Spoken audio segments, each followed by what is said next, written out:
Good afternoon. तर आज आपण मेकॅनिझम ऑफ लेबर स्टार्ट करणार आहोत.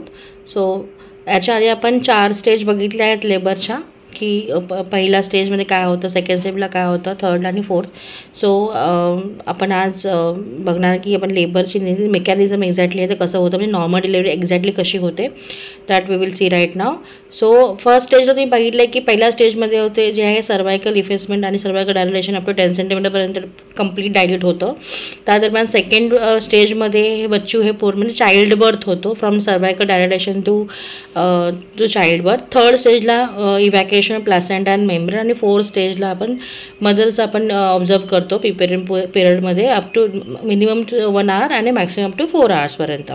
सो आपण now we are going to see or we are going to learn about the mechanism, की बच्चू नेमकं कसं बाहेर येतं, ती जी प्रोसेस आहे ती आपण आज समजून घेणार आहोत. So definition of labour exactly काय आहे, तर labour is define as rhythmic contraction. Rhythmic म्हणजे की रिदमिक आहे, म्हणजे एक ठराविक वेळेनंतर ठराविक कालावधीनंतर रिदमिक आहे. Okay, rhythmic contraction and relaxation of the uterine muscle with the progressive effacement and dilatation of the cervix leading to the expression of products of the conception. आता हे लास्ट टाइम पण आपण जेव्हा स्टेजेस बघितलं होतं तर सेमच आहे की कॉन्ट्रॅक्शन जे मधले येतात ते रिदमिक असणं गरजेचं आहे. कॉन्ट्रॅक्शन रिलॅक्सेशन मसल जे आहेत ते कॉन्ट्रॅक्ट होतात आणि रिलॅक्स होतात of uterine muscles with the progressive effacement. म्हणजे काय होतं, प्रोग्रेसिव्ह इफेसमेंटचे जे आपण जे पर्सेंटेज काउंट करतो ते प्रोग्रेसिव्ह असतं, जे वर जातं आणि डायलेटसुद्धा होतं अप टू 10 सेंटीमीटर.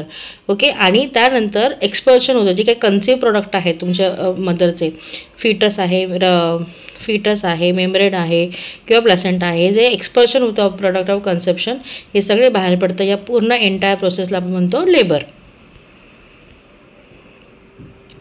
तर मेकॅनिझम ऑफ लेबर काय आहे, तर लेबर आपण बघितलं, a series of passive adaptive movement of a fetal head and shoulder smallest diameter to pass through the birth canal. लेबरचा मेकॅनिझम काय आहे, तर अ सिरीज है ना, 1 2 3 4 5 एपिसोड असे series of passive adaptive movement of the fetal head and shoulder. म्हणजे pelvic inlet ब्रीममधून बच्चूचं हेड बाहेर पडणं, शोल्डर खांदे बाहेर पडणं, from smallest diameter to pass through the birth canal बाहेर पडणं, हे त्याचं मेकॅनिझम आहे. The mechanism of labour are positional movement that the fetus undergoes to the accommodate itself to the maternal pelvis. मेकॅनिझमचा अर्थ नेमकं इथे काय होतं, की बच्चूच्या म्हणजे जे बच्चू जे आहे ते खूप व्हेरियस पोझिशन चेंज करतं पेल्विक ब्रीममध्ये आणि स्वतःला तसं समावून घेतं जेणेकरून ते मदरच्या मॅटर्नल पेल्विसमधून बाहेर पडू शकेल.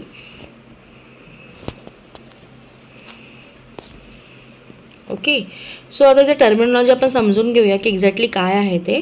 तर तुम्ही बघू शकता, लाय, ॲटिट्यूड आणि प्रेझेंटेशन हे खूप 3 इम्पॉर्टंट टर्मिनॉलॉजी आहे. जेव्हा आपण लेबर शिकत असतो त्यावेळेस काय आहे, लायचा अर्थ काय होतो, लाय म्हणजे बच्चू कसं आहे, म्हणजे कसं कुठल्या कशा पद्धतीने उभं आहे का आडवं असं त्याचा अर्थ होतो. The relation of long axis of the फिटसचं लॉंग ॲक्सिस, म्हणजे प्रत्येकाला मध्ये एक लॉंग ॲक्सिस असतो, शॉर्ट ॲक्सिस असतो. The relation of the long axis of the fetus to that mother, म्हणजे बच्चूचं जे लॉंग ॲक्सिस आहे त्याचं रिलेशन मदरशी कसं आहे, म्हणजे ते उभं आहे स्थित की आडवं स्थित आहे. आता लॉन्जिट्युडिनल आहे म्हणजे ते उभं आहे, म्हणजे असं खाली डोकं वरपाय किंवा पाय खाली किंवा उलटं, जसं ब्रिज प्रेझेंटेशन असू शकतं किंवा वर्टिकल प्रेझेंटेशन असतं, पण ते लॉन्जिट्युडल आहे. आणि ट्रान्सफरचा अर्थ होतो जे आडवा आहे, म्हणजे बच्चू आडवा आलं, ऑब्लिक आलं तर त्याला ट्रान्सफर्स लाय असं म्हणतात. तर हा तुमचा लाय आहे की बच्चूचं जो लॉंग ॲक्सिस आहे ते मदरच्या पोटाशी कसं आहे, ते उभं आहे की आडवं आहे असं.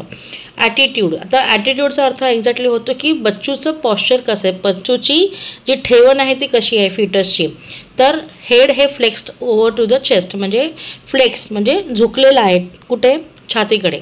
ओके, आर्म्स आणि hands flex over the chest, बच्चूचे जे आर्म आहेत म्हणजे जे हात आहेत ते छातीजवळ असे फ्लेक्स्ड आहेत, म्हणजे आपण म्हणतो हाताची घडी सारखं असं म्हणजे जवळ घेतलेले आहेत.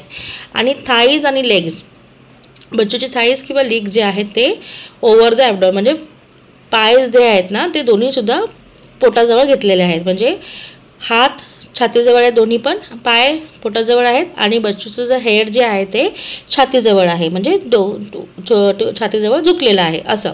ही पोझिशन नॉर्मल आहे. प्रेझेंटेशन, आता प्रेझेंटिंग पार्ट जो असतो तुमचा, जो पोर्शन असतो त्याला तुम्ही प्रेझेंट म्हणतात. आता प्रेझेंटिंग पार्ट, जो काही प्रेझेंटिंग पार्ट असेल, आता एक्झाम्पल की जेव्हा वर्टेक्स प्रेझेंटेशन होतं, म्हणजे आपण जेव्हा सिफॅलिक प्रेझेंटेशन म्हणतो किंवा बच्चूचं जेव्हा कॅप्यूट दिसतं किंवा हे दिसतं त्यावेळी वर्टेक्स प्रेझेंटेशन आहे, ब्रो प्रेझेंटेशन आहे आणि फेस प्रेझेंटेशन आहे. त्यामध्ये काय होतं, वर्टेक्स आहे, ब्रो आणि फेस, जे काही तुम्हाला पहिला भाग जो बाहेर पडेल त्याला युजली प्रेझेंटेशन असं म्हणतात. पोझिशन, आता ही पोझिशन काय आहे तर relation of an arbitrary chosen point of the foetal presenting part to the right or left side of the maternal birth canal, म्हणजे ते आईच्या उजव्या बाजूला आहे का डाव्या बाजूला आहे. तर मोस्ट कॉमन जी पोझिशन आहे ती LOA म्हणजे लेफ्ट ऑसिपिटो अँटेरियर, आतल्या बाजूला आहे, आणि राईट ऑसिपिटो अँटेरियर म्हणजे राईट साईडला किंवा लेफ्ट साईडला ऑसिपिटो अँटेरियर. ह्या दोन मोस्ट कॉमन पोझिशन्स आहेत.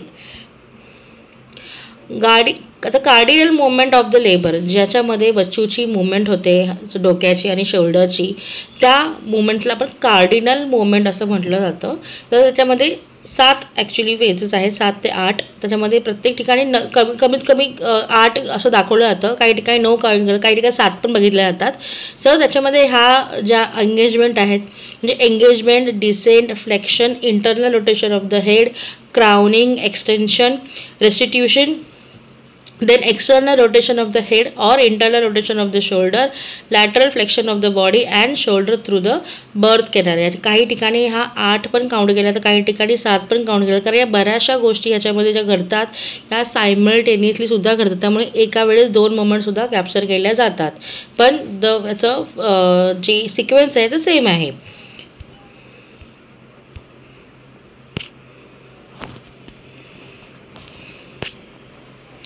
सो आता एंगेजमेंट बघूया आपण नेमकं काय आहे. तर engagement takes place when the biparietal diameter of the fetal head has pass through the pelvic inlet. याचा अर्थ काय होतं, जेव्हा एंगेजमेंट कधी होते तर biparietal diameter of the fetal head, सर्वात मोठा जो डायमीटर आहे आपला बायपॅराटल डायमीटर. तुम्ही जेव्हा स्कल बघितला असेल पेल्विक प्रिपरेशन तर डेफिनेटली तुम्ही ही गोष्ट शिकला असाल. तर biparietal diameter of the fetal head has pass through the pelvic inlet, सर्वात मोठा डायमीटर आहे ह्या बच्चूचा बायपॅराटल डायमीटर. जेव्हा मदरच्या पेल्विक इनलेटमधून बाहेर जातो, आतमध्ये येतो, तिथे एंगेज होतो. In primary gravidia it is usually occurs 12 hours, in multi gravidia within 6 hours. Primary gravidia मदरमध्ये एंगेजमेंट ही 12 तासाची फेज असते आणि मल्टी ग्रॅव्हिडियामध्ये ही 6 तासामध्ये बच्चूचं हेड जे आहे ते एंगेज होतं फ्रॉम ऑनसेट ऑफ लेबर. नाव डिसेंट, डिसेंटचा अर्थ काय होतो, बच्चू जे आहे ते पेल्विक ब्रीममधून बाहेर होतो. आता या डिसेंटमध्ये काय होतं की it is continuous movement through out the process of delivery. हे जे आहे हे कंटिन्यू मुवमेंट असतात, कुठेही काही थांबत नाही. Descent result in number of forces including contraction and maternal pushing efforts with the contraction of her abdominal muscles. Descent हा कसला रिझल्ट आहे तर फोर्स इंक्लुडिंग कॉन्ट्रॅक्शन, जो मस्क्युलर कॉन्ट्रॅक्शन जे होतं आहे, जे तुम्हाला कळा येतात मदरला की युट्रस जे कॉन्ट्रॅक्ट होतं आहे आणि मॅटर्नल पण पुश करते, म्हणजे आपण म्हणतो मदरला म्हणतो की पुश डाऊन करा. सो तो त्याचा रिझल्ट आहे की मदर ही पुशिंग एफर्ट्स लावते आहे with contraction with her abdominal muscle, म्हणजे ॲबडॉमिनल मसल्सचा वापर करून मदर एव्हरी कॉन्ट्रॅक्शनला बच्चू जी आहे ती पुश डाऊन करत असते, पुशिंग एफर्ट दाखवत असते. त्याचा रिझल्ट आहे तुमचा डिसेंट. नाव आता flexion, as a head descend, जसं हेड डिसेंड होतं खाली उतरतं तसं काय करतं, it meats resistant from the pelvic walls. त्याला ना बाकीचे जे बाजूचे पेल्विक वॉल आहेत ना त्याच्याकडे रेजिस्टंट येतं and floor and this leads to increased flexion of the heart. त्याच्यामुळे काय होतं बच्चूचं जरा फ्लेक्शन होतं. एकदा काय होतं एंगेज झाल्यानंतर डिसेंट होतं, नंतर बच्चूचं जे डोकं आहे ते फ्लेक्स होतं टुवर्ड्स चेस्ट, ओके, खाली फ्लेक्स होतं. As the head flex it brings the shortest longitudinal diameter of the head.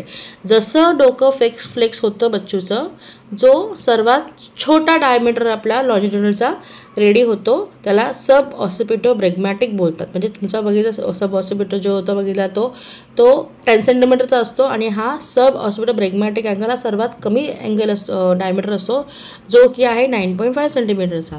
To pass through the birth canal. त्याच्यामुळे काय होतं, बर्थ कॅनलमधून बच्चूला पास होणं इझी जातं. नाव internal rotation of the head. आता बच्चू काय करतं, आतल्या आत आपलं जे हेड आहे ना ते रोटेट करतं. The occiput leads to meet the pelvic floor first and rotates anterior 1/8 of the circle. म्हणजे आतल्या बाजूने ते अँटेरियरला साईडला रोटेट होतं आणि 1/8 8पैकी म्हणजे असे भाग जर सपोज तुम्ही केले इमॅजिन आता 1/8 सायकल ते आतल्या बाजूला इंटरनल रोटेट होतं.